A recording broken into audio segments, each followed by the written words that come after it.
Para muitos, Jesus Cristo é visto apenas como um homem notável ou um mestre de sabedoria singular.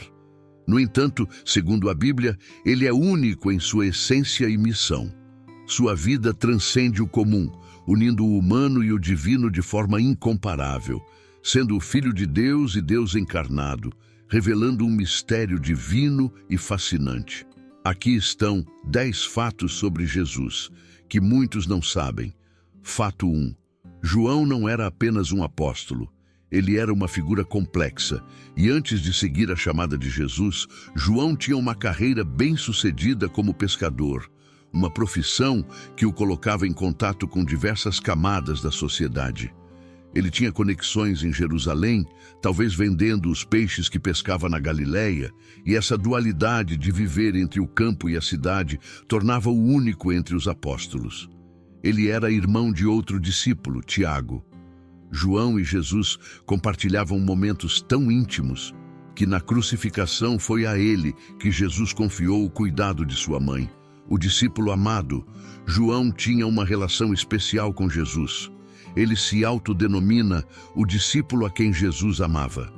Uma forma humilde de expressar sua profunda conexão com o Salvador no episódio da Última Ceia, foi João quem reclinou-se ao lado de Jesus, partilhando momentos finais de comunhão antes da paixão. Fato 2. João não só foi o discípulo mais próximo de Jesus, mas também o último apóstolo original a falecer. Em sua velhice, ele escreveu seu Evangelho, um relato cheio de sabedoria e reflexões.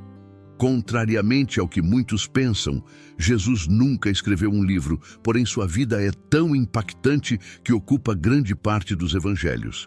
E embora Jesus não tenha escrito nenhum livro, ele sabia ler e escrever, como evidenciado em Lucas capítulo 4, versículo 16.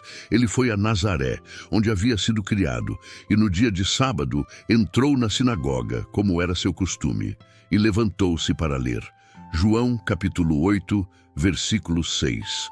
Eles estavam usando essa pergunta como armadilha, a fim de terem uma base para acusá-lo. Mas Jesus inclinou-se e começou a escrever no chão com o dedo. Fato 3. A relação de Jesus com sua família é uma tapeçaria de amor, tensão e redenção de seus 12 discípulos. Pelo menos 5 eram parentes.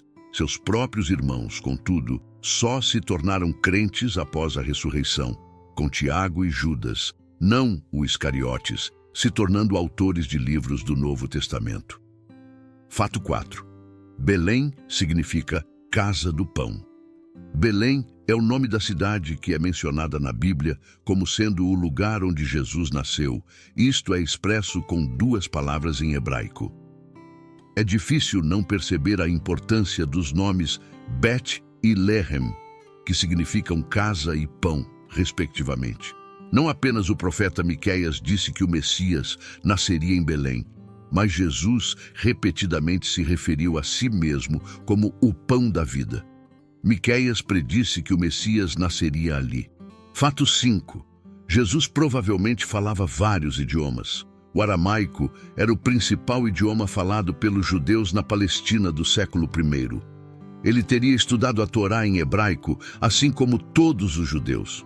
Embora os romanos falassem latim, eles teriam se comunicado com os judeus em grego. Na Palestina do I século, o aramaico era a principal língua falada pelos judeus, e como a maioria dos judeus, ele teria estudado a Torá em hebraico. Fato 6.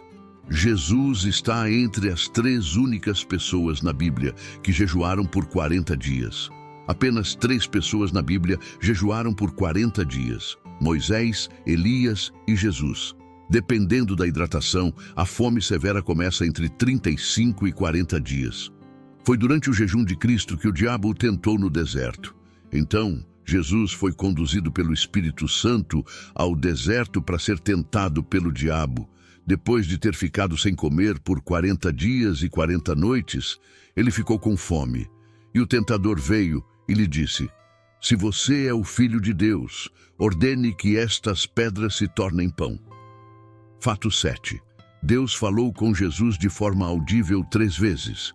Há 3 momentos no Novo Testamento em que Deus se comunicou em voz alta com Jesus. Primeira vez, Deus falou com Jesus em seu batismo.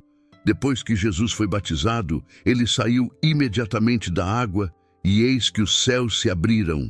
E ele, João, viu o Espírito de Deus descendo como uma pomba e pousando sobre ele. E eis que uma voz do céu disse: Este é o meu Filho amado, em quem me comprazo e me agrado. Segunda vez, quando Deus falou com Jesus na transfiguração. Terceira vez, para exaltar o seu nome. Sua alma foi atormentada, porque ele entendeu o que seria esperado dele.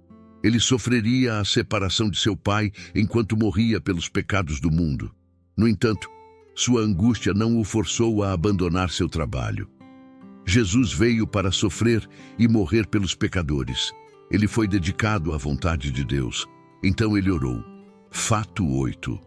Jesus estava sob extremo estresse.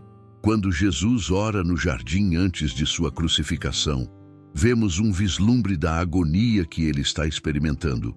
E estando em agonia, profundamente angustiado e angustiado quase a ponto de morrer, ele orava mais intensamente e seu suor se tornava como gotas de sangue caindo no chão.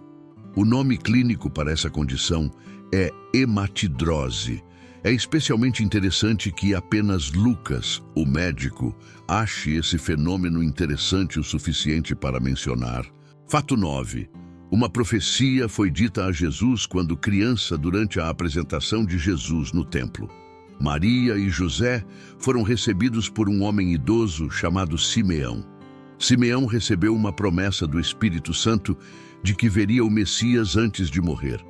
Foi o Espírito Santo que o levou a perceber quem era Jesus, e ao segurar o bebê em seus braços, ele agradeceu a Deus por permitir que ele experimentasse a salvação que Deus providenciou.